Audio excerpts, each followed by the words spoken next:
लो जी दोस्तों बर्तन चेक करो परली साइड तो घुमाओ।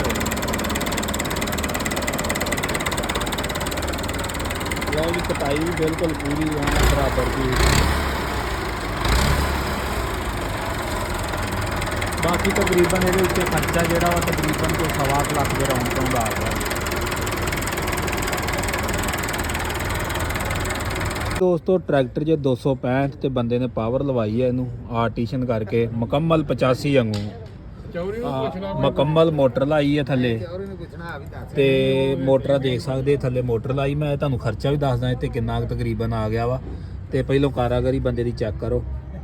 ਇਹ ਆਹ ਤੇ ਪੰਪ ਲੱਗ ਗਿਆ ਜੀ। ਆਹ ਪੈਪ ਦੇ ਥੱਲੇ 85 ਵਾਲੀ ਬਾਰ ਪਾ ਕੇ ਤੇ 85 ਵਾਲਾ ਹੀ ਜੈਕ ਲਾਇਆ ਵਾ।